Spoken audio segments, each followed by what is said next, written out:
Olá, gurizada, eu sou o Heineken e este é o Segundo Corte, um podcast que discute as questões estéticas e comportamentais da indústria do cinema, sempre buscando criar uma apreciação da arte da edição.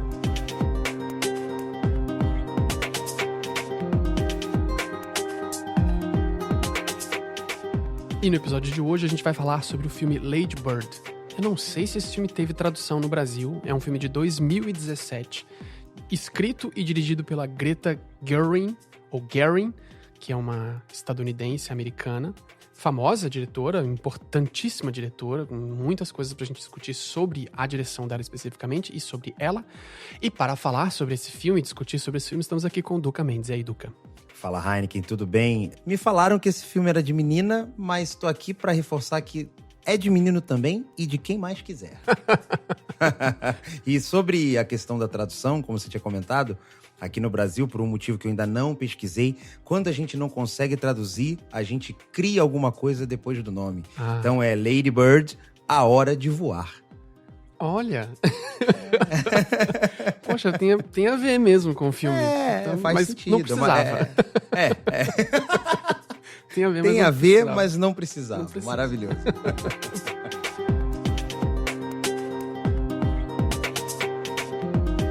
Lembrando a todos que esse episódio, né, obviamente, como todos os episódios do Segundo Corte, ele tem muito spoiler, a gente analisa especificamente o filme todo, a gente fala de cenas específicas, a gente conta a história, toma aí sua consciência, se você não quer, né, ter o prazer de assistir o negócio pela primeira vez, estragado por nós, não escute agora, veja o filme e depois venha ver. A gente faz esse podcast no intuito de fazer você ver novamente o filme, então se você já viu, ouve a gente, depois vai ver o filme novamente para perceber o que a gente falou.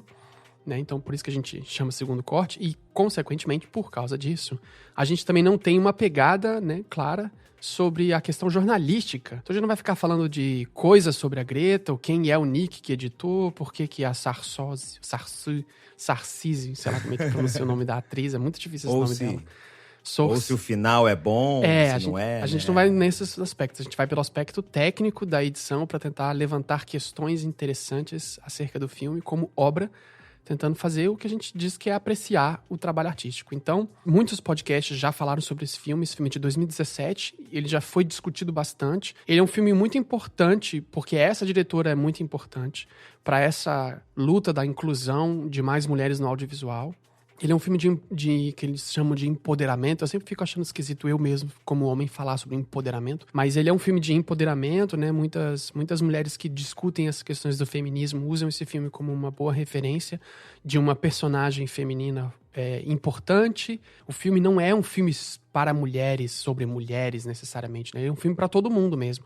Exato. Só que ele inclui uma pegada de protagonismo feminino. Quando você para pensar que isso é muito raro, né, no meio audiovisual ou no meio da indústria do cinema mais blockbuster. Por isso esse filme acabou sendo também de muita importância. Mas eu acho que o que mais me atrai no filme é conseguir contar histórias de forma muito simples, histórias muito mundanas e cotidianas, que é tipo a adolescência. E a adolescência, como diz um amigo meu, é uma fase de mau gosto, mas passa. Mas a adolescência, ela é uma fase de mau gosto. Né? Concordo plenamente. Não tem um adolescente que não seja de mau gosto. Não tem. Só que passa. Com graças a Deus. Ele passa. Então, ele pegar um tema desse, né? Um tema muito interessante, a descoberta sexual, a descoberta de si mesmo, reafirmar, né? Perceber quem são, valores de família ou não, mudanças, enfim, tudo isso, colocar isso porque isso é um assunto muito simples, né? Muito corriqueiro, cotidiano. E colocar isso de uma forma muito profunda, baseado numa estrutura mais emocional, né, interpretativa, na mão dos artistas que vão fazer, na mão da atriz, né? Se você desse esse trabalho para uma atriz que não tem habilidade cênica, o filme podia ser uma desgraça, assim, tipo, uma coisa muito ruim, porque é muita responsabilidade fazer esse range, né, de crescimento. A inocência no olhar da personagem, né, a burrice no olhar da personagem é muito importante, né? E eu acho que, pelo menos no Segundo Corte, o que eu gostaria de trazer são esses detalhes de burrice. E é legal você falar isso, porque, ainda reforçando tudo que você falou, no texto ali, na escrita da história, Eu acho que quando foi escrito, sabia-se muito bem as etapas dessa personagem, até onde ia, né? Como era essa elasticidade, como você diz, dela se sentir muito segura muitas vezes, e às vezes está se sentindo segura, mas sabe que está experimentando tudo novo, e como ela lida com isso, e ao mesmo tempo se posiciona, né? Porque eu acho que uma coisa que eu achei legal, assim, da história, já que a gente ainda não entrou na parte técnica, é como ela tá preparada para a situação, mas meio que ainda não sabe. E aí ela tem uma segurança e ela se liga depois que a coisa acontece. Não sei se eu fui confuso, mas é que eu senti a personagem muito, muito firme. Não o que a gente tá vendo ali, mas a estrutura do personagem. É muito forte, né? Muito segura, muito forte, muito forte. E como você falou, é um filme que não tem recursos de apoio, como efeitos visuais, né? Visuais até tem, porque a gente sabe que é uma cafeteira que tá no cantinho e tira a marca, esse tipo de coisa, é o efeito visual. Mas eu digo o efeito especial, né? Então não tem nada explodindo, né? Dizendo grosso modo, não tem coisas que podem dar suporte para de repente levantar o filme. Não, é ator, atriz, roteiro. Eu acho o ritmo também muito legal. Quando o filme começou, eu achei que, pro que eu tava esperando ali, que fosse uma coisa meio ou muito forçada, muito rápida, né? Muito tentando ser alegre e tal. E quando começou o filme eu já vi logo que não era, que era uma coisa mais sóbria. Mas aí eu, no primeiro momento, no segundo momento, na verdade, falei, bom, então já que vai ser isso, vai ser aquela lentidão das coisas acontecerem e tal. E eu achei a corda meio tipo um cabo de guerra bem gostoso de brincar, sabe? Assim, tipo aquela coisa, o filme te dá um pouco, daqui a pouco ele deixa a coisa um pouco mais frouxa, daqui a pouco ele aperta um pouquinho, aí volta um pouco. Eu achei a montagem, o ritmo do filme como um todo bem legal, foi gostoso assistir. Entendi a densidade de cada momento, de cada briga, né? De repente diálogos, né? Mais profundos e tal, mas em nenhum momento ele fica pesado. Então achei muito legal, cara. Tem uma coisa interessante, são as escolhas que eles fazem, que o roteiro faz, e claro, obviamente, a montagem, que é permitir que a gente transite pelos personagens até o momento em que a gente pode vê-lo como certo e errado, do ponto A ao ponto B, e depois volta, e vai pra outro, e desenvolve aquele, volta. Porque tem horas que você consegue concordar com a mãe, total. E tem horas que você sabe, pô, mas pra que precisa fazer isso também, né, minha filha? Tipo, você não precisa ser canalha desse jeito também. E aí você não compra nenhuma história, né? Você vai até um ponto e aí ele volta com você. Aí depois ele te leva pra outro ponto, depois ele volta. Tipo, você não quer defender ninguém porque ele não te deixa. Ele não te vende uma história só, ele te vende várias facetas, que na real é esse lance humano, né? Tipo, ninguém é bom. Ninguém é bom o tempo todo, nem mal. Nem mal. Tipo, isso acontece, as pessoas têm momentos. E conseguir fazer isso em 1h30 é uma coisa, é um achievement incrível, né? Porque você tem 1h30 de história com pelo menos 4 ou 5 personagens que você vai e volta desses lugares. Que eles viram, que você concorda com eles e você discorda deles no mesmo lugar, assim. Essa leitura é perfeita. Acho que, na verdade, você conseguiu sintetizar o que eu, né, no fim das contas, percebi da forma que a história foi contada. Porque é justamente isso. Quando você começa, de repente, ficar com raiva de uma atitude da mãe em relação a ela, a coisa fica branda e a garota vai entendendo. Aí, daqui a pouco, ela, toma um protagonismo. Você fala, mas a mãe também fez aquilo, foi importante para esse momento dela. Então, acho que ele vai te entregando em doses homeopáticas e você, ao fim de tudo, consegue olhar e falar, cara, isso é a vida, as pessoas são assim, não dá pra ser certo o tempo inteiro, ninguém é certo. É exatamente o que você falou, brilhante, brilhante, brilhante. Chamando atenção pra uma questão técnica também, eu acho muito interessante, não sei se tu reparasse isso, mas assim, ele tenta dividir o filme em duas esferas. Quando ela tá no centro do frame ou quando ela tá fora do frame. Meio que caminha em termos de emoção da personagem nesse sentido. Ela tá no centro do frame, o conflito vai ser dela, a partir dela, por ela. Quando ela tá fora, ou não fora, ela não é o centro do frame mesmo, tipo, no meio da tela. Ela tá, tipo, afastada pra esquerda, afastada pra direita. O conflito vai chegar até ela, pra mostrar o que é a história dessa personagem. Só que, ao mesmo tempo, a gente acompanha a história da mãe. E aí, como que a gente vai pra história da mãe se a gente fica preso a ela? Então, eles acho que tomaram esse recurso. Quando a mãe estiver fazendo um conflito, a gente não deixa ela no centro, a gente põe ela no lado. Também não põe a mãe no centro, necessariamente, como a gente coloca a Lady Bird no centro. Mas a gente vai, tipo, dividindo usando a tela pra gente diluir, mesmo que quase inconsciente pro público, que ela não é necessariamente 100% a história dela. Você não precisa concordar com ela o tempo todo.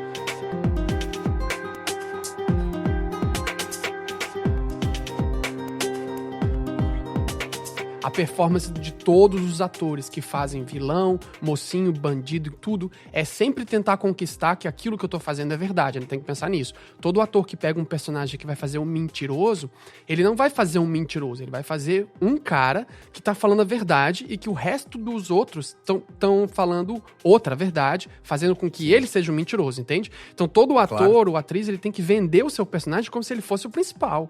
Não existe, pra atores, não existe o ator coadjuvante. Nenhum ator fala, eu fiz um papel pequeno. Nenhum é pequeno. O meu personagem é 100%. Ele existe 100%. Ele pode participar pouco da trama, só que ele é 100%, né? Ele não é uma pouquinha coisa. E aí, isso faz com que todas as atrizes e atores, todo mundo que vai interpretar, bota tudo, né? Tipo, faz pra valer a coisa. E aí, cabe a quem vai filmar saber se eu vou botar você 100% aparecendo ou se eu vou tirar você um pouco pra não pesar pra leitura do público, sabe? Assim, isso é uma coisa, é um detalhe, mas me chamou a atenção essa lateralidade entre eles, sabe? Eu tinha reparado que volta e meia tinha essa questão de trazê-la pro centro, mas eu não tinha aprofundado e concluído da forma que você muito bem fez aí. Faz todo sentido, porque eu percebi isso, só não dei nome aos bois, como você tá falando, né? Quando eles querem fazer com que você volte a lembrar que a história é dela. Mas quando a coisa, como você falou, num exemplo é tipo, a mãe vai falar sobre. Ela é a história, mas ela não precisa estar ali no primeiro momento que você enxerga. Então isso é bem dosado. Eu senti isso, não tinha interpretado, mas eu tava reparando, falei, poxa, vira e mexe, ela vem pra cá e fica no meio da coisa toda, né? No centro. E por mais que a gente pareça que a gente tá falando uma coisa óbvia, o filme é Lady Bird e ela, o nome dela, né? O nome que ela cria, mas poderia ser contado de diversas outras formas. Então, eu acho que isso acaba sendo não digo uma carregada na tinta, mas como você falou, uma escolha mesmo de falar assim, olha, agora vamos voltar aqui para pontuar o drama, né? O que vai acontecer. Não vou usar o drama, porque você não gosta dessa palavra. Mas para pontuar do que a gente tá falando. Mas, a trama. no fim, é a trama, exatamente. Que é quase drama. Que é quase o drama. Mas eu achei isso muito legal, assim, porque mesmo quando outros personagens tomam o protagonismo, é lógico que é sobre ela. Então, se é uma coisa com a amiga, se é uma coisa com a mãe, é sobre o universo dela.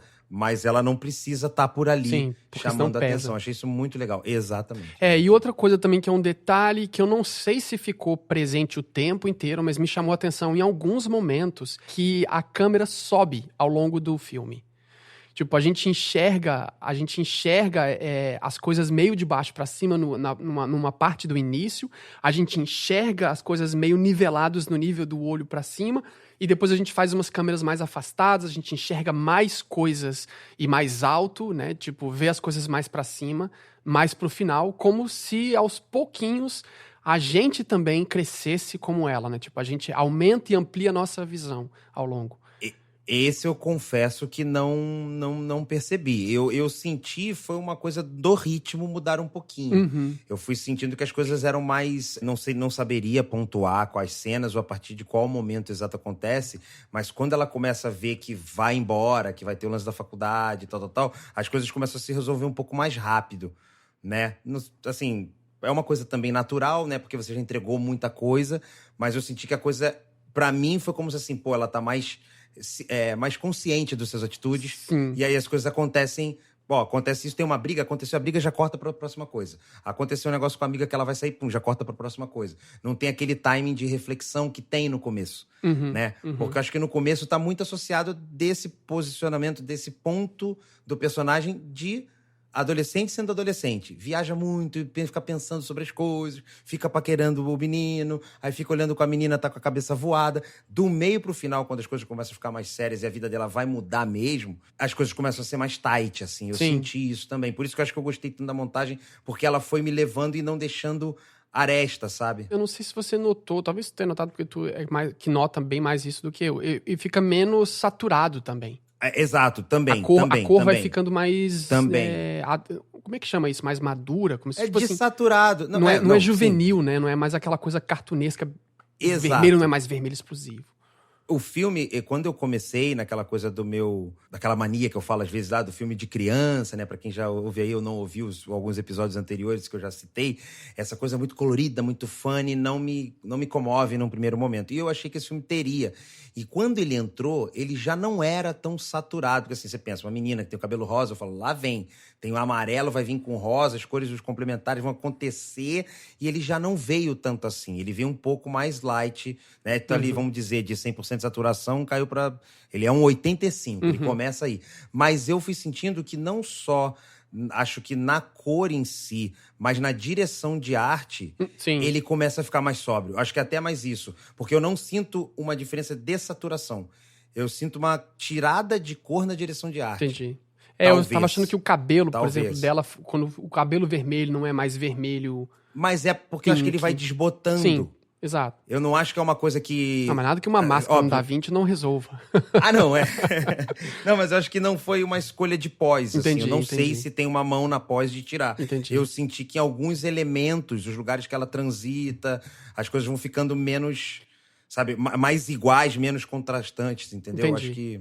Tu acha que existe um crop no highlights, cara, do céu? Porque em vários momentos, quando ele mostra céu, eu sinto o céu não num lugar natural. Olha, eu não reparei nisso.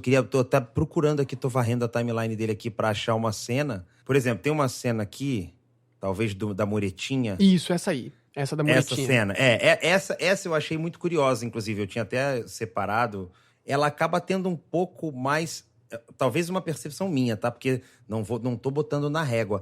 Mas ela tem mais chão do que teto. Né? Ela parece, não sei se é por conta da perna deles que vai diminuindo, né? Não sei se você tá aí no seu player e aí também a galera que tá nos ouvindo. Sim, tipo 17 minutos. Então é um papo que rola ali e a perna deles meio que faz uma escadinha, mas a sensação que eu tenho, até porque ela, né, a Lady Bird tá no meio do quadro, parece que sobra... Eu queria estar um pouco mais perto do pé dela, sabe? Lógico que cortaria a menina do canto. Mas aí nessa eu falo, pô, e aí por que não então, já que tá tão apertado, por que não mais teto? Né? Por que não mais céu? E aí não sei se era isso que você tava falando, mas... Eu também concordo que fica muito chão, né? Falta um head, assim, minimamente, né? Uma cabeça um pouquinho mais, né? Um headspace assim. Eu dirigindo, eu falaria pra menina que tá encostada à esquerda, eu falaria assim, levanta um pouco a perna aí pra ficar todo mundo igual. Eu faria isso. A minha agonia do toque. Mas óbvio que pode ser uma agonia. Mas eu acho que isso é pra deixar ela pequena, porque se você reparar nesses 17 minutos e 4, se você olhar pra figura dela de uma vez, como ela tá no centro, como a perna dela tá posicionada, ela é um ser humano pequeno. Ela fica pequena no frame. Então eu acho que é pra mostrar que ela é pequena mesmo. Porque a atriz já não era uma adolescente já. Não é. Então tem essa questão, né? Coisa... Tipo, pra não fazer aquela coisa meio Chaves, Chapolin, que uma adulta interpreta uma criança, adolescente, eles têm que fazer esse recurso de, tipo, o máximo que der, a gente tem que sempre fazer a plateia acreditar que ela é uma adolescente, né, desse nível, assim. Sim. E ela faz brilhante. Mas o que eu digo em termos de highlights, assim, tipo, olha o céu nessa foto e olha o céu lá atrás. Você tava falando, não era um crop, na verdade era cortar as altas mesmo. Isso, é. É tipo, quando a gente vai lá no Da Vinci, pega as altas e corta... E aí, quando começa a ficar ruim, é onde eles deixaram. É tipo isso. O que me parece aqui é assim, né? Pra quem não sabe, a gente tem, né, o controle das altas e baixas, os escuros e os claros, né? Pra galera que tá começando ali. Então, quando você tem uma imagem que parece estourada, você pode, num programa como o Da Vinci, ir num lugar que só mexe nesses arquivos, nessas frequências, nos highlights, nesse lugar mais alto, e descer um pouquinho. Só que o que acontece? Se você estourou a imagem, quando você cortar, ele não tem informação, então ele vai ficar cinza. Ele não vai ficar de azul, de branco para azul. Ele não vai acontecer isso. Não vou entrar em detalhes aqui, que aí gravado em RAW e tal, mas o que eu sinto aqui parece que tirou e começou a perder informação. Não tinha informação. Porque não é um azul pouquinho que não tá estourado. Ele não tem cor. E aí, às vezes, a colorização natural que depois vem por cima, talvez, até faça o que deveria ser branco ficar meio amarelo. O global adjustment ali, o final, ele botou um pouquinho de amarelo em tudo, então o céu ele deixou de existir. Isso, exato. Talvez... quase aquele hack que a gente, quando grava, fala, puta, eu não vou conseguir recuperar. Mas eu acho que pode ter sido intencional. Eu digo no sentido de ser, vamos fazer o céu... Porque pensa que ela é uma adolescente, ela tá em desenvolvimento. Então, a memória do filme é sobre a adolescência dela, vamos supor assim, tipo, a gente tá numa fase que a gente vai lembrar da nossa adolescência, a gente vai pensar. Então o filme, ele se passa no espaço da memória. E ao invés deles ambientarem o filme em sépia, grosseiramente falando, talvez tenham tomado essa decisão de deixar os brancos não no lugar natural. Então o filme parece um filme antigo. Eu vou te dar esse exemplo agora que acho que vai caber. Eu vou trazer um exemplo aqui pra galera botar nesse ponto, assim, e você de repente olhar aí também acho que vai defender exatamente o que você tá falando. Que é em 42 minutos, que a galera tá se pegando ali no estacionamento. Sim. Aqui. Porque assim, aquela cena que a gente viu anterior, de fato, eu acho que ali cagaram e perderam o céu. Mas aqui é justamente isso. Ele devia estar bonito e eles tiram e o céu fica mais pastel. Isso. Tanto que você pode ver que o branco da camisa dela também tem quase um pastelzinho, né? Então parece de fato que cortaram ali, tiraram as altas mesmo, para ele não brilhar no branco, não vir as azuis altas, para não vir essas pontas, né, de cor, o que dá essa sensação mais veladinha, né, mais lavada, né, na verdade. Velada seria som que a gente costuma dizer, mas mais lavadinha, que exatamente deixa esse look vintage, assim. Isso. E não é um look de qualidade, é um look de menos cor mesmo, né? Na verdade, nem menos cor, é menos range. Isso.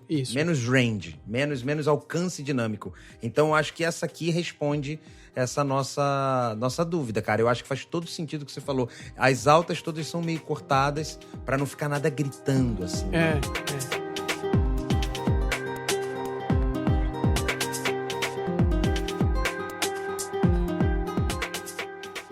A gente não falou que o filme é editado pelo Nick Hoy. Hoy? Eu não saberia dizer isso. Cada vez que você fala o nome de um profissional, eu sou grato de não estar nessa função. Você que sempre tem que falar os nomes. Que também editou o Little Women, que é o filme que, enfim, que também tem a mesma atriz, né? Ela também tá lá, a atriz principal.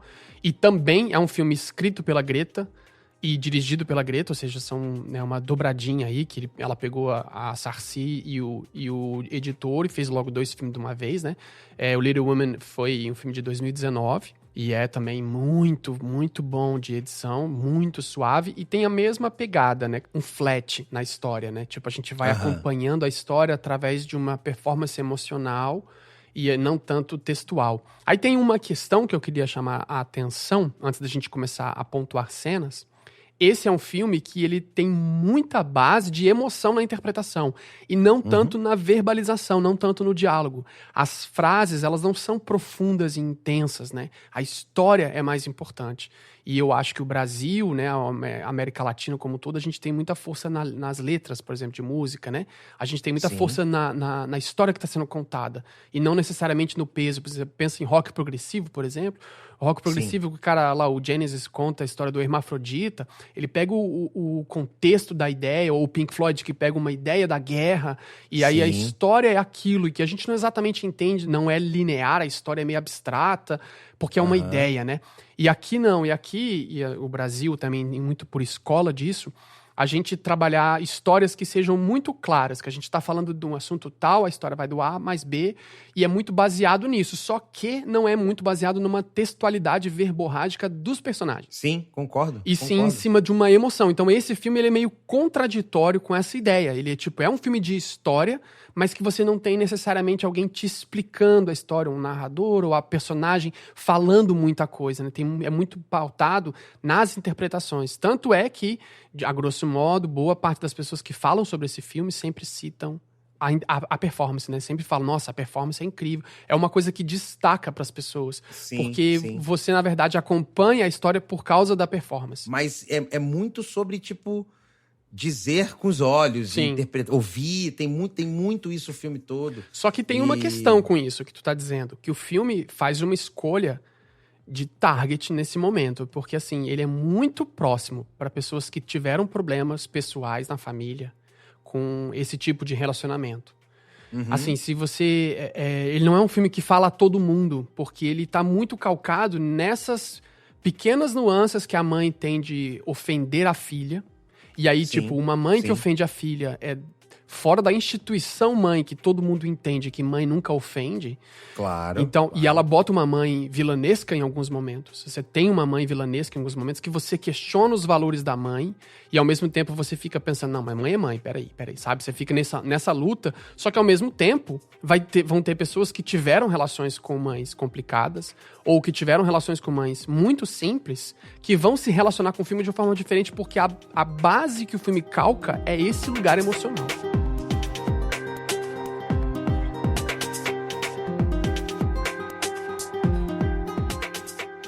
Levando em consideração a nossa questão de edição, né? Que, afinal de contas, é o nosso podcast sobre edição. Sim. Então, a gente tem que, eventualmente, puxar o peixe para esse lado. É uma sequência muito interessante de brincadeira, de escolha, né? Tipo, o que é que vai colocar, qual o jogo de câmera que vai fazer e tal. E aí eu queria chamar a atenção para uma questão. Vamos botar lá em 56 e 30 segundos, ou 56 e 29, 20, enfim... que a amiga popular tá saindo de trás da árvore da direita pra esquerda de quem tá vendo. Ela tá saindo de trás da árvore, ela tá com o celular. E é toda a sequência em que ela vai falar que ela tá indo visitar a menina na casa. Que aconteceu? Uma mentira, né? Tipo, ela mentiu que morava nessa casa pra poder estar no grupo popular. Maravilhoso. Esse assunto meio que se perdeu na história, né? Tipo, simplesmente não se falou mais desse assunto. E aí, de repente, a menina vai visitar a outra, tá lá na frente da casa. E aí, tipo, a sequência é só uma sequência boba, simples, mas eu acho super divertido fazer isso na montagem, né? Então, vamos soltar aí quando ela tá aparecendo atrás da árvore, onde ela se... Foi. Ai, hates me. Isso, aí ela tá saindo, tá caminhando, né? A gente vai fazer, acompanha, pensa nas posições das câmeras. A câmera tá acompanhando ela, movimentando. Corta pra uma mulher parada, deitada no chão, tipo, né? Com a perna pra cima, com Coca-Cola, com canudo, mais adolescente, impossível. Aí corta pra uma frontal, que é só a chapa da porta. E volta pra outra.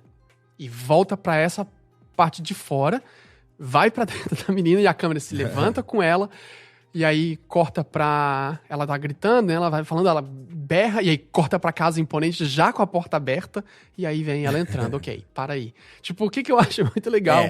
Como muito que é engraçado, porque assim, é um filme que não tem momentos engraçados, né? Tipo, não tem comicidade. Então, esses quiprocós de adolescente... não precisa estar só calcado na burrice adolescente, no mau gosto que é a adolescência, né? Na burrice das escolhas, né? Como que você vai mostrar a burrice das escolhas? A história da mentira da adolescente não é contada por ela. É contada pelo corte. Então ela fala, eu tô aqui na sua casa. Só que aí a gente é forçado a ver uma sequência dela dentro da casa suja, né, a casa dela deitada no chão, com um copo de Coca-Cola pela metade sem gás, né? E a casa imponente da outra clara, né? Tipo, é outra cor. É uma brincadeira jocosa pra, tipo, mostrar o quanto ela foi mentirosa, mas fazendo uma piada com escolha de câmera mesmo, com a escolha dos takes, né? Tipo, como que eu vou contar ela chegando? Então eu vou mostrar ela andando devagar, acompanhando suave, aí depois corta pra casa, ela de frente pra porta, depois a casa super imponente num frame gigante, que você viu toda a casa imponente, e a mulher no meio esperando, aí corta pra ela, puta, que saco, não era pra estar aí.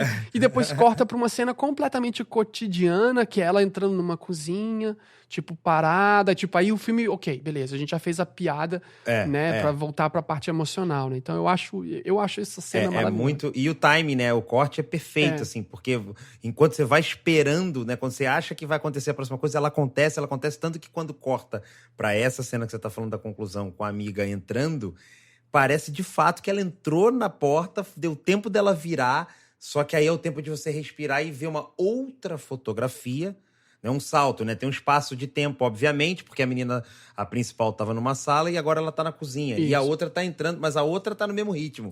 Então isso faz você se colocar e falar, peraí, ela tava entrando nesta casa, não era lá na outra. Mas é uma puta sacada mesmo, é muito legal, é muito legal. Eu acho muito interessante como ele faz isso na edição, né? Como ele faz, tipo, ok. Sim. E é um elemento cômico, no fim das contas, né? Você ri dessa cena, né? Tipo, a gente fica nesse risinho. Assim, agora, uma coisa curiosa, assim, não sei se você chegou a ler no roteiro, tinha alguma indicação disso? Ou será que tinha alguns takes da menina, tá, então tô indo pra sua casa agora e tal? Você sabe? Alguma Não, coisa desse cara, eu não tipo, sei. Eu não sei dizer porque, assim, eu não fiz um estudo do roteiro pra valer desse filme Sim, ainda. sim. Então eu não saberia dizer, sabe? Porque eu acho que deve ter, né? Uhum. Deve ter, de repente, alguma opção dela. Não, sai daí, eu não tô tal. Eu acho que, de repente. Mas é aquilo que você falou, né? Deixa de ter a piada. Porque a história seria contada da forma óbvia. Agora, se tinha e decidiram isso aqui na ilha, eu acho que foi uma puta genial, assim, genial. E ele é dirigido e escrito pela mesma pessoa, né? Então a tendência é a gente achar Sim. que ela planejou bastante parte, né? Assim. Tem uma outra cena que também mostra isso, esse lance de estar apertado. E aí é bem curtinho também. Como a gente corta do mesmo lugar pro mesmo lugar, mas mantendo uma pressão na cena, sabe? Pra manter a pressão de você estar na adolescência, nesse lugar, assim, esquisito, né, que é a adolescência. No meu, é 44 e 42. É quando o garoto tá fora do restaurante, lá na parte de trás do restaurante, e ele vai falar pra ela que ele é gay. Ela tá saindo pra jogar o lixo e eles estão conversando sobre ação de graças. E aí tem uma cena que eu quero chamar a atenção, que também é um detalhe, que é como você escolhe, aí pensando como editor, né, qual o momento que você escolhe pra cortar. É aqui que é o ponto forte.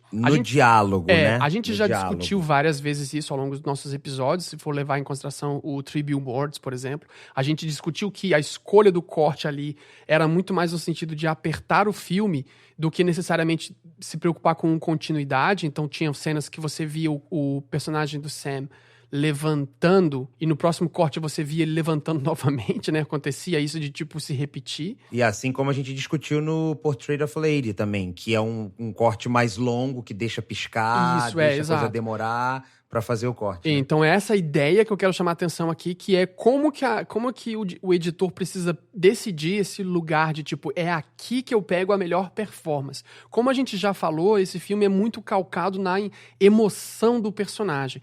Então, eu acho que a condução é a emoção da personagem tá indo pro lugar, então a gente vai para esse lugar. Né? Você é conduzido pela emoção e não necessariamente pelo diálogo verbal, né? É meio que pela emoção que te empurra naquele canto. Então, vamos tentar soltar aí pra gente ver essa cena e depois a gente fala sobre ela. Então, Dolaci... 1, 2, 3 e... Já. Ok. Mas o que você tá vendo aí? Estão conversando de fora, é o Master... Tá nele. Sua mãe é louca, conversando, cortou pra ele, cortou pra ela. Uhum. E aí, vai pra uma Master Cortou pra Shot... ele. Me fala quando vai pra Master Shot. Ainda não foi pro Master do diálogo, ainda não foi. Tudo bem, vai chegar lá. É. Aí tem uma hora... Foi pro aberto, meio médio plano ali. Isso. Aí ele tá falando, aí ela vai pra ela. Quando vai pra ela vai se emocionar, anda pra escada pra ir pra ele e a gente corta pra Master de novo pra ver eles se abraçando. Sim. Né? Ok. Cortou pra ela fechado, ela falou pra ele não se preocupar e aí abre pra fazer o abraço. Isso, né? E na verdade momento. são essas três escolhas, né? A gente tá no medium sim. shot, que a gente tá vendo os dois, ela tá, tipo, entendendo. Aí a gente vai pro over the shoulder, que é bem fechado e é super enquadrado de um jeito super apertado e estranho, né? Que ela tá meio fora, meio coisa, ela tá num buraco. Quando ela vai pra cima dele pra abraçar, a gente vai pra um master shot, que a gente vê os pés dele, tipo... Que é o início da cena, né? A gente começou a cena vendo esse frame gigante, que vendo toda a imagem, né? Que eu tava falando de, tipo, as soluções que o filme tem de responder à ideia da maturidade da personagem é mostrar ela aberta, é mostrar ele pra fora. Ao invés de mostrar uma cena super emocional, super profunda, que o personagem tá dizendo que ele se sente culpado pela sexualidade, e ela fala, não se preocupa, você não é culpado disso, né? Tipo, é muito bonito. E a escolha não é ficar perto deles. A escolha é um passo atrás da maturidade disso, sabe? Tipo... Tanto que eu acho que a única... eu acho que esse momento que seria o final, eu acho que a compreensão dela, e eu acho que é muito bem cortado ali, é o olhar dela quando ela decide descer. Exato. Que é quando ela tá ouvindo, aí ela, né, ela tá... Na verdade, ela tá escutando. Aí quando ela ouve mesmo ali, né, que de fato ela toma consciência da complexidade daquilo, que ela toma a atitude de, tipo, eu vou abraçar esse cara, eu vou falar pra ele que não tem problema, você já entendeu a força do diálogo. E aí abre pra você compreender. Você já resolveu o problema, né? Você já passou pela gestalt, né? A personagem resolve pra você e aí agora você pode ir pra trás e só apreciar, não precisa mais você ficar resolvendo coisas ou pensando em coisas, né? Não, e dá um alívio também, porque como o diálogo ele mesmo, né, vai trazendo mais força, mais intensidade, ela chega no olhar, a coisa realmente vai se concluir. É quase que um respiro, né, quando você sai dali. Senão acho que a gente ficaria sofrendo junto, sabe? E claro, e mais esse lance ali. que tu disseste de ficar sofrendo também tem uma questão do respeito com a dor do outro. Porque o personagem tá... Depois dessa cena, o personagem fica chorando por alguns segundos com ela, no corpo. Sim. E aí o personagem entrega toda a emoção de, tipo, tá completamente se sentindo mal, chorando, e a gente não tá do lado, a gente não tá dando um close na cara dele, sabe? Tipo, um sensacionalismo da emoção. É um respeito na direção, né, e na escolha do corte, que é um respeito de uma maturidade da emoção, né? Por isso, e o filme tem esse padrão, assim, tipo, a gente vai do mínimo intenso, torto, esquisito, cropado, mal enquadrado, e aí a coisa vai ficando madura, a gente sai e vê aquilo de fora, afastado, e entende, sabe? Bem, bem típico do personagem de adolescente.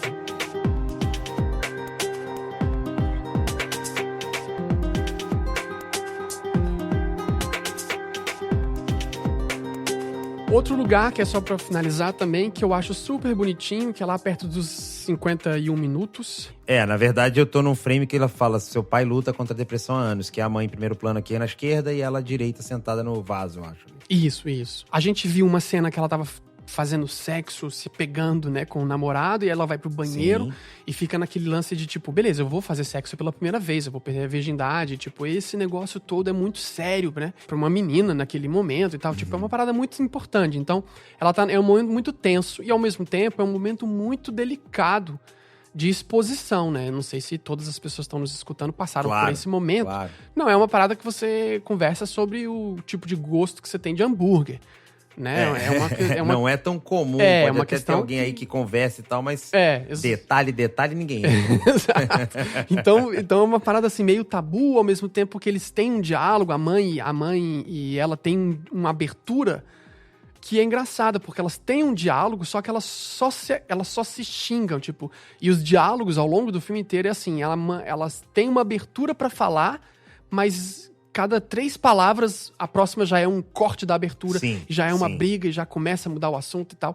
Em parte porque a mãe tá se fazendo de cruel, em parte porque a outra adolescente não consegue manter um assunto só, ela sempre vai trazendo outras coisas em uma inconstância completa.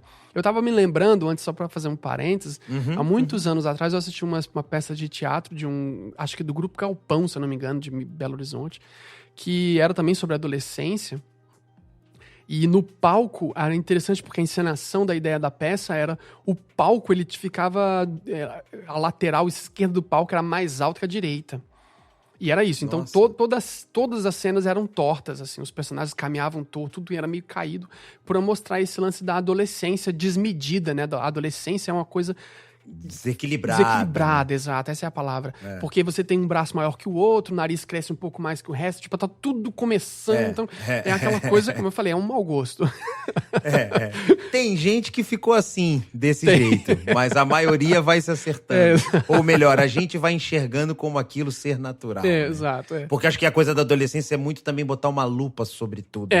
Então é tipo, se uma menina, um menino tem um nariz grande, ele vê o maior nariz do planeta, e quando é mais velho, o nariz não muda, ele fala, pô, meu charme é meu nariz imenso. Então, a maturidade, ela traz isso, né? Mas essa coisa do adolescente, eu afastamento, exatamente. O adolescente tem essa mania de tudo, assim, meu problema é o maior do mundo. Né? Você é a pior pessoa que eu já vi, eu odeio. É muito natural, né? Esse exagero. Que é um pouco que a internet hoje com mau gosto. Um pouco que a internet hoje tá vivendo, né? Você não pode... na verdade, o que parece é que toda a humanidade está na adolescência. Isso é muito preocupante. Porque não pode gostar de um filme, mas falar que tem uma cena que é boa, não. Não, eu odeio esse filme, é uma porcaria. Não dá mais pra ver, tem que cancelar.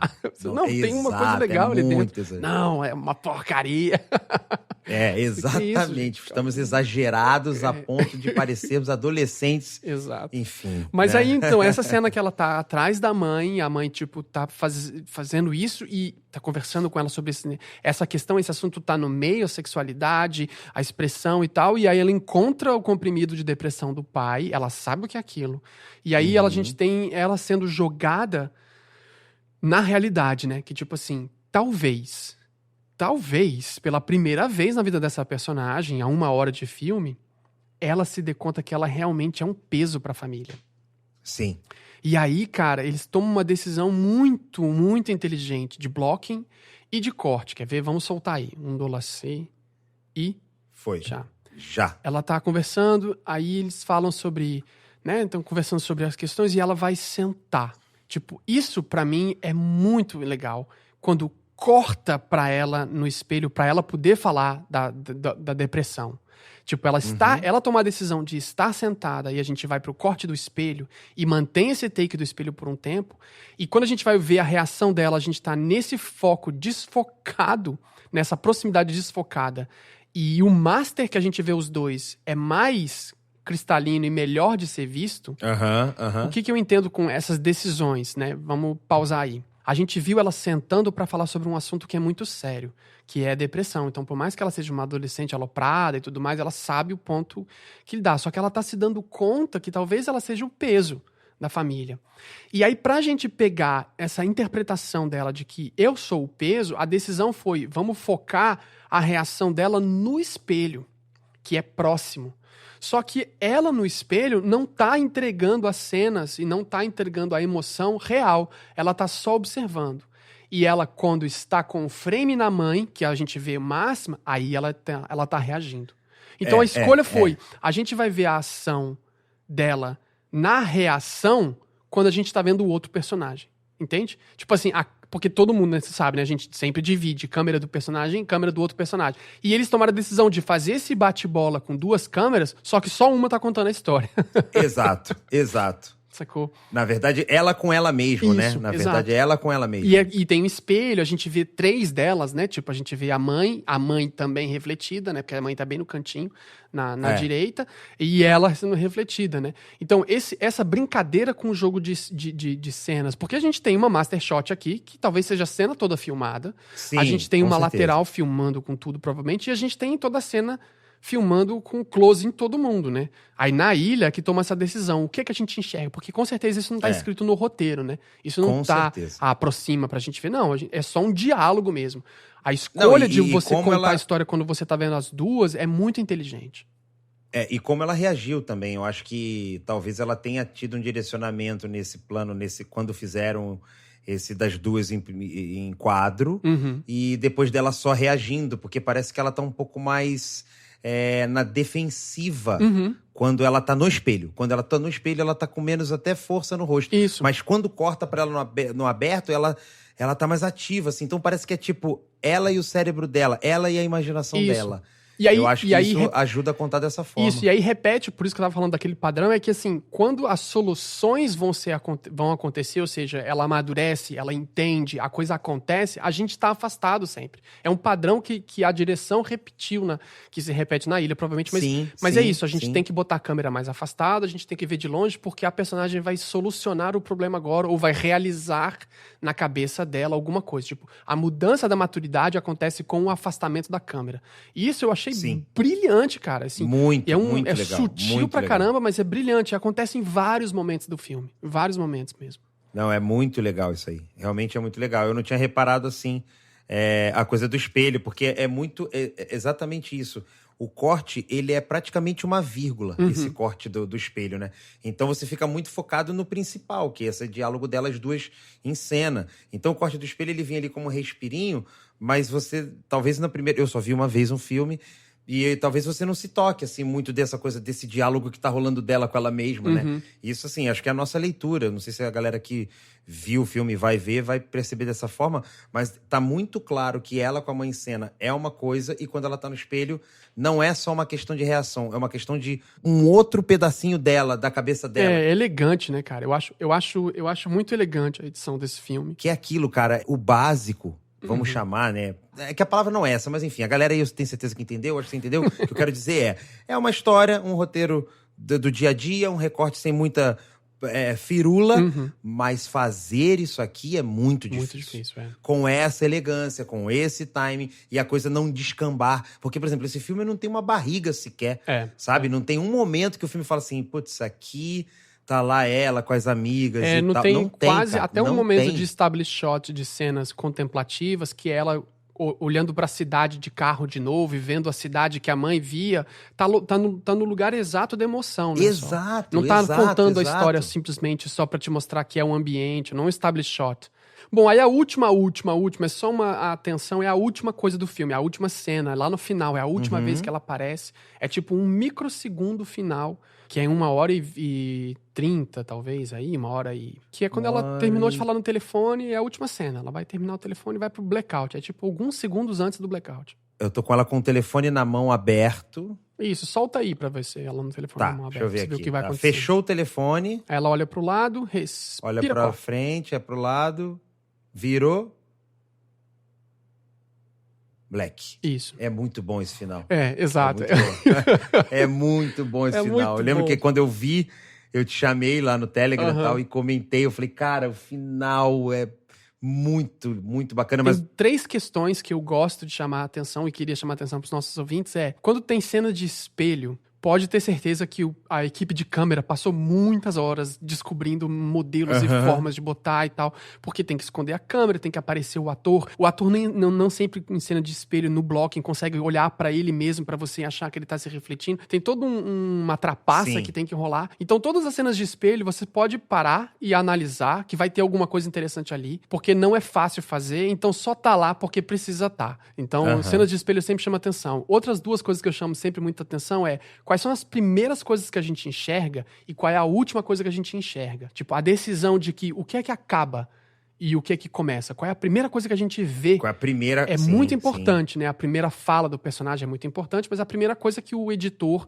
ou a editora decidiu, tipo, começou o filme, você vai ver isso aqui primeiro. E principalmente a última. Essas 3 coisas sempre me pautam pra analisar tudo que é tipo de filme. A primeira e a última sempre são coisas que eu realmente reparo. E, inclusive, isso é uma baita dica que eu costumo falar pra galera quando vai captar pra mim, né? Eu falo, olha, você pode fazer o movimento que você quiser, mas assim... Pode fazer, né? O movimento pode setar a câmera, pode fazer o que você quiser, mas assim, pense sempre na primeira imagem. A primeira imagem você tem que ter muito carinho, né? Você tem que ter muito cuidado, porque ela é que vai dar o tom da coisa que a pessoa vai assistir, que vai decidir se o cara pula o vídeo ou não. Então, é o que você tá falando, assim, o começo...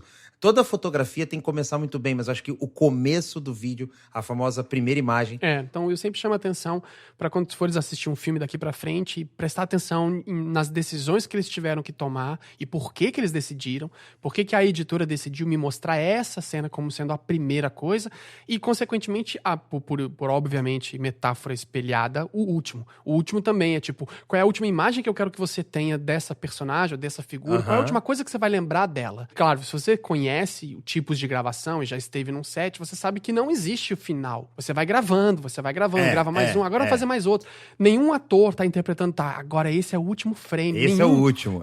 Você nunca sabe o que você faz tudo, você entrega tudo. A decisão vai ser na ilha mesmo, tipo, o último respiro é esse aqui, a última vez que ela olha pra baixo é essa. E essa é uma decisão da ilha. E eu acho esse filme um dos melhores finais de todos os tempos. Eu acho fantástico como eles resolveram. Legal, né? A gente vê a personagem passando por tudo que passa, por tudo que acontece, e ela tá sempre com o lance de tentar dizer pra mãe, dizer a verdade, ser honesta. E aí a gente tem uma cena dela saindo da igreja, né? E que ela tá lendo uma carta pra mãe, né? Como se fosse isso. Sim. Porque o filme aconteceu várias vezes através dessas escritas. Ela tem um monte de escrita na parede. Ela tem o nome dela, ela escreve. Tipo, o lance dela escrever a própria história é muito importante. E a mãe escreve uma carta pra ela que o pai passa e ela vem... Então a carta, tipo, dizer sem precisar estar ao vivo... jogando na cara da pessoa é muito importante. E você pensar que ao longo do filme você viu elas duas tendo uma abertura pra dialogar sem nenhuma compreensão, né? Elas estão abrem porque elas falam coisas, elas dizem tudo na cara uma da outra, elas xingam, elas jogam, elas não têm filtro uma com a outra, só que elas não conseguem se comunicar. Tipo, exato. Tipo, esse é um problema não é. sério. Mas elas conseguem quando elas dão recado, quando elas deixam o telefone, deixam um recado no telefone, ou escrevem uma carta, porque aí você solta tudo e não precisa ouvir o feedback, né, da conversa. Sim, Então, sim. ela falar no telefone pra mãe, né, tipo, deixar um recado pra mãe na secretária eletrônica, é uma resolução dela, a gente vai ver ela afastado. Só que, ao mesmo tempo, a gente veio acostumado. E por que eu acho que esse final é brilhante? Porque ao longo de 1h30, a gente veio acostumado com esse lance da resolução, que é quando a câmera se afasta e a coisa se resolve, a gente respira. Porque a gente vai tenso, aí a câmera afasta, e a gente respira. E aqui, cara, a crueldade... Aqui não tem. Aqui a crueldade, o cara não deixa a gente respirar. Ele corta a gente antes da gente respirar. Sabe? Se você soltar aí, no finalzinho mesmo, ela vai falando, reparem, ela tá falando com a mãe, tá conversando, e ela solta todas as coisas, mas a gente ainda tá perto, a gente tá vendo a emoção fluindo, né? Tipo, quando ela desliga o telefone e que a atriz interpreta, tipo, acho que é isso que eu tinha que ter dito. E aí ela olha pro lado e ela vai olhar pra gente, ela dá um respiro e aí corta pro preto.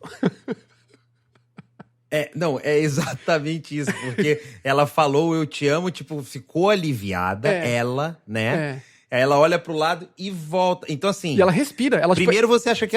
Não, exato. Primeiro você acha que ela ia ver alguma coisa. Aí ela não viu. Aí ela volta pra, tipo... Tá, concluir. Eu olhei pra lá, porque, na verdade, acho que a minha interpretação do que ela faz ali ela terminou, meio que olha pra saber onde é que ela tá, né? Se situar, olha pro lado e volta para fazer algo, assim. Ela fala, então tá bom. Isso. Só que quando... Acabou. Aí... A gente não tem o tá bom, a gente tem o som então, e aí acaba. E esse preto eu também horrível, tomei esse cara, susto. Quando aconteceu, eu fiquei, ai, cara, eu não acredito que isso vai fazer isso comigo. Eu também. Não, ainda tive aquele assim, acabou, eu falei, ué. Aí eu falei, não, porque você acha que é um black, uma passagem. Não, mas acabou porque acabou e ela concluiu. Mas é o que você falou, o timing que tá que tá subentendido ali, que é essa coisa tipo, olha, toda hora eu te ajudei a relaxar. Aqui ela relaxou e acabou. E agora é contigo. O baile, entendeu? Agora é contigo. Então isso é muito, muito legal. Acho que foi a primeira coisa, né, só retomando que eu falei com você. Eu falei, cara, que sacada no final, né? Porque existem mil maneiras de fazer esse black aqui e tal, e muitas vezes ele soa interessante, mas às vezes é um clichêzinho, são truques, técnicas que a gente tem pra resolver, né? E isso, por exemplo, né? Se ela fosse dizer o eu te amo e cortasse antes, você não sabe se ela disse eu te amo ou não. Isso são os clichês que se faz, às vezes funciona, às vezes não funciona. Mas aqui o legal é que ele é depois da hora. Exato. Ele é depois da hora. O Black, ele é assim, o Black... É no constrangimento. É no constrangimento. Ou era pra ele acontecer antes, no clichê, ou ele não acontecer. Aí ele acontece na hora que você não tá mais esperando ele.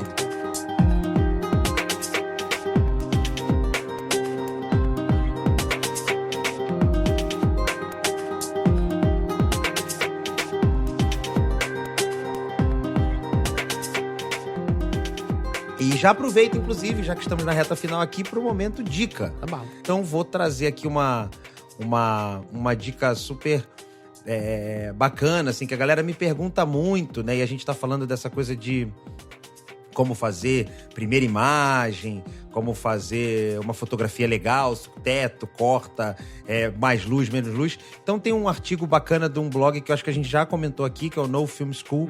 Acredito que muita gente daqui conheça.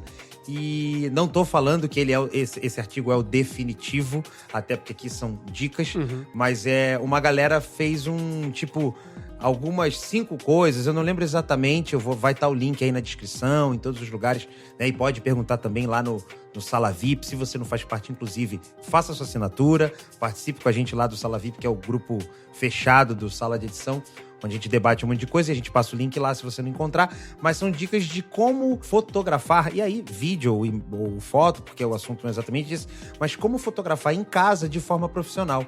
Então acho que tem muito a ver com esse momento que a gente está vivendo aí, independente se a pandemia tá mais apertada, quer dizer, a pandemia não, né? Se o lockdown tá rolando na sua cidade ou não, acredito que todo mundo aqui, espero que a maioria tenha consciência do que está acontecendo nesse momento, né? E evite, quando puder, né? Enquanto podem, e de acordo com os seus privilégios ou não, sair de casa e transforme isso num exercício de experimentar a fotografia, melhorar seus skills ali, suas técnicas. Então, É uma dica bem legal, eles fazem 1, 2, 3, 5 coisas, sei lá. Não vem ao caso, mas vale ler, tá em inglês. Mas como eu falei, qualquer dúvida, bate um papo com a gente lá no Sala, que a gente vai ter um prazer de explicar. E o link tá na descrição aí. Essa é a minha dica e quero saber a sua, Heineken. Cara, a minha dica é uma que eu tava já guardando há bastante tempo. Mas eu me divirto porque eu gosto muito disso. E acho que serve para aqueles mais geeks aficionados em câmera e codec, e lente que saiu, o que aconteceu e tal. Pra quem também tem um espírito mais jornalista em relação aos filmes, que é um site chamado Shot on What. Que é tipo, foi filmado em quê? Filmado em quê? É o nome do site. Caralho, tem tudo aqui. Então esse é um site que ele vai te dizer em que as coisas foram filmadas. Você escolhe um filme que você queira ver, tipo, sei lá, eu quero saber o 1917, o que aconteceu. Aí você vai procurar no 1917 e ele vai te dizer tudo o que aconteceu, cara. Tipo, a captura, quais foram as distribuições, o aspect ratio da distribuição. Então, se o filme foi feito em 2.39, quais os estabilizadores eles usaram, quais as lentes eles usaram, qual a câmera eles usaram. Tipo, é um MDB mais a Vera. Que maravilhoso, Além cara, disso, ainda tem uma parte que ainda também tá em construção, que é casting, dirigido, que é tudo que o IMDb tem, que é tipo essas informações de crew, né? Tipo de equipe. Crew, sim. Também. Sim. E ele também tem, assim, nem sempre eles estão muito aprofundados como o IMDb, porque o IMDb também é alimentado pelo público, né? E você pode fazer o perfil, é meio como uma Wikipedia, né? Mais ou menos. E esse eu não sei se ele tem esse resource aberto totalmente. Mas ele vai, cara, mas olha que curioso. Profundamente no nome da galera, e você consegue reclicar, e ele vai, tipo, o cara que fez o ADR Mix, que são informações que muitas vezes você não acha. Quem é o colorista do Dailies, às vezes tem, sabe? Tipo, Animal. É muito bom esse site pra quem quer ficar fuçando nessa coisa do trabalho. Eu gosto muito de fazer isso porque eu gosto de estudar os filmes. Então, eu, por exemplo, tô agora me organizando pra gente fazer umas filmagens pro canal Audiovisuando, que vai rolar, né? Nos próximos episódios do Goles de Cinema, eu tô querendo fazer uma proximidade com o Handmaid's Tale. Então eu tô tentando saber qual o tipo de lente que eles usaram, qual é a ARRI que eles usaram. Então eu vou alugar esses equipamentos pra tentar fazer uma fotografia com os mesmos equipamentos, ou os mais próximos que eles fizeram, pra minha fotografia ficar perto daquele tema, já que o tema do vídeo vai ser sobre esse tema também. Então esse tipo de coisa... E até porque você está no Canadá também, né? Também que tem... Não, digo isso porque o filme tem a locação, locação parte Canadá também. E também porque parte da minha equipe hoje, ele trabalha num fornecimento de equipamentos para as filmagens. Então eu tenho acesso que maravilhoso, a conseguir que maravilhoso. Assim. Que honra tê-lo no nosso time do AVZ. Que legal, que bacana. Então eu gosto desse site porque ele vai, né, ele vai brincando com essa coisa de onde as coisas foram filmadas, e ao mesmo tempo, e isso é interessante para você estudar e ver quais são os tipos de câmeras que você acaba gostando mais sem você meio saber. Porque de repente você acha um filme mais bonito sempre, e você sempre gosta daquele filme. E sempre, não sei, tem uma textura que eu acho bonita. Se tu souber qual tipo de lente, ou um tipo de câmera, ou se o colorista é o mesmo, porque muitas vezes ninguém fala do nome do colorista, né? Tipo, rola prêmio de Oscar de cinematographer, só que o colorista não entra no cinematographer, né? Tipo, ele não sobe lá pra pegar. E na verdade ele faz boa parte do que a gente chama de cor linda, tá na mão do cara, né? Tá na mão da mulher ou do homem, que é o colorista. O que a gente vê, né? O que a gente vê passou por esse cara. E a gente não discute muito isso, assim, né? Então, alguns cinematógrafos sempre chamam o grip, né? O Jinx sempre chama o grip, o Cher, que é do cinematógrafo do Joker, também. Sempre que ganha, ele chama no palco a equipe, cara. Tipo, a equipe mesmo. Os Ureia que apertaram o parafuso, porque é isso que faz o filme acontecer, essa galera, né? Mas esse site é muito interessante, então pode procurar, vale a pena, tá tudo linkado aqui pra vocês. E é engraçado, só pra concluir, antes de você dar o tchau, eu cliquei no 1917, né, porque você tinha falado, e tô vendo aqui que eles usaram duas lentes só, a 35mm e a 40, 1.8T, obviamente, da ARRI. E acabo de dizer também que eu pedi para incluir um filme que não tem, que é o Portrait of a Lady on Fire, sim. que a gente gosta tanto. Cliquei aqui pra ver e não tem. Então tem. Ele fala, insira um filme que você não encontrou. Então fica aí minha contribuição. Mas, cara, já tá aqui no Bookmark. Gostei demais. Eu gosto muito desse site. Eu não sou... eu não sou tão estudioso, né? De longe ser estudioso como você nesse nível. Mas eu sou curioso o suficiente pra quando eu tô vendo um filme falar, putz, que câmera que usaram aqui? Essa coisa rola. Então, cara, eu vou aqui direto, porque... eu fazia um compilado de informações, né? Tentava achar num blog, uma entrevista. Pô, aqui a gente tem tudo, cara. E eu gosto da ideia de ser clicável. Acho que isso é o melhor. Você clica e vai indo, vai indo, vai indo. A hiperlink é maravilha. Não, demais. Bela dica. Então é isso, gurizada. Vamos encerrando por aqui. Esse episódio vai ficar grande, né? Muita conversa. Queríamos pedir a vocês que lembrem, se vocês gostaram do que a gente está falando, achou que ficou faltando alguma coisa, achou que a gente falou alguma coisa errada, alguma correção, alguma coisa muito interessante, não importa. Qualquer que seja a coisa que tu queira entrar em contato, entre em contato @segundocorte.com ou manda aqui nos comentários do site, do Sala, Instagram e Twitter. Nós estamos lá, Segundo Corte. Então é um podcast dentro do Sala de Edição, chamado Segundo Corte. Então procura a gente, Segundo Corte, nas redes sociais. E, por favor, passem, né, a palavra, passem o episódio, o podcast para outros amigos, outras amigas que trabalham com edição ou que não trabalham com edição, mas que gostam de discutir cinema por uma perspectiva diferente, para a gente poder também aumentar um pouco a nossa comunidade cada vez mais, porque, lembrando, a gente faz isso aqui porque a gente gosta, é claro, mas a gente faz também para você porque a gente quer que você queira que a gente goste e faça mais. Então é isso. Exatamente, maravilhoso. Os finais, o início já tá pronto e os finais estão ficando cada vez mais legais. Então é isso, gurizada. Até mais, um abraço. Valeu, tchau.